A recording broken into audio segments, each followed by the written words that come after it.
While doing an MBA, what specialization should I choose? So we're looking to attack. What specialization should I choose? Fine. So to start with, the specialization thing is very, very heavily overblown. Right?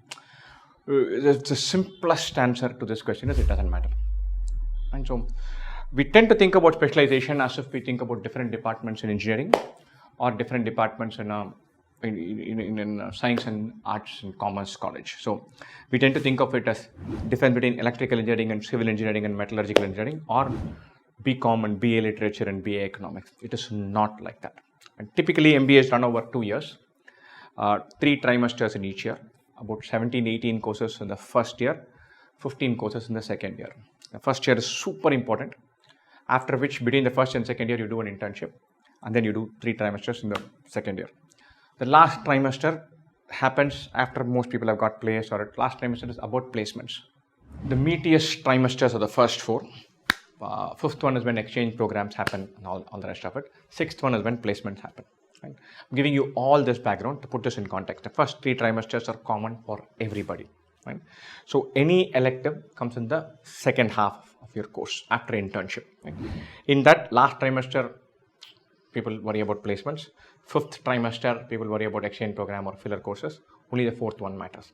And so, even if you take all 15 courses typically of the second year, about 8 or 9 are standard courses, common courses that pretty much a lot of people do. The remaining courses we select based on the professors offering them. So there's a fantastic strategy professor. If you can get that course, you take that. People interested in consulting will go towards that. There's a wonderful derivatives course, and you think you're a geeky, nerdy person, you want to do that, you do that. And so there are specialist courses, and there are courses that are linked to wonderful professors. So you go chase them if you want to, if you're very particularly keen. Otherwise, even in the remaining 15, 8, 9, 10 of them are pretty much common. That kind of you choose based on what timing works for you, what slots work for you, whether you want to keep your Thursday free or your Friday free, something like that. Right? So the point I'm trying to make is the difference between a marketing graduate and a finance graduate is wafer thin. I graduated, I did a lot of my electives in finance and operations. I'm a numbers guy. So I thought numbers, finance and operations, that should be my territory. And I was not taken in by the finance and operations course. They were not as number dependent as I thought they would be. They're not. But my internship was in marketing. My first job was in sales. And I loved my sales job. And then I shifted to banking. And then my finance and operations did come into play. But my career into banking, a good 3 years into that, the most crucial skill set would have been marketing. And so for a long-term successful career, you need to be a wonderful marketing guy, a reasonably solid finance guy, a good understanding on ops, and a good strategy, right? With a lot of tech thrown in. So I've covered all the bases, of course, and you need to be able to manage people really well. And so the MBA degree is an amalgamation of all of this. It's not like doing civil engineering. Civil engineers can build buildings, but they can't do something that electrical engineers do. I'm an electrical engineer. I'm not able to naturally think about what electrical engineers do. Fine. But they're dramatically different. As 1 year is common and 3 years are different. This is not like that. The skill sets in a finance job and a marketing job are not wildly apart. You know, if you're in a finance job, within 4 or 5 years, the fin, numbers, modeling, math, quant, part of it gets taken for granted. How can you pitch your ideas? How can you make your case? How can you talk about the industry? That starts mattering more and more, which is more marketing. And so it is.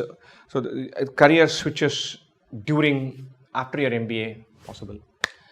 Skill sets in different careers. So a very wonderfully marketing job, you could have it, and then you could gravitate towards market research, which goes towards statistics and numbers heavily. Right? So a lot of guys start off as marketing guys and go into business strategy. A lot of guys start as fin guys, gravitate to tech, and then become product guys.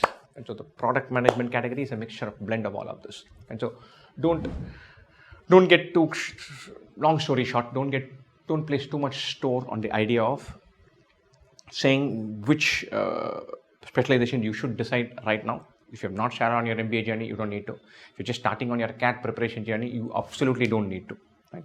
Remember, this is not the answer to the question, what would you want to specialize in an interview?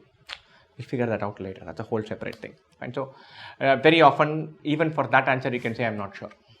And so don't want to kind of disabuse this notion that specialization is a very material, serious clear distinction thing. It is not. Right? Hardcore marketing guy, hardcore finance guy, there'll be very little separating them in terms of what they've learned.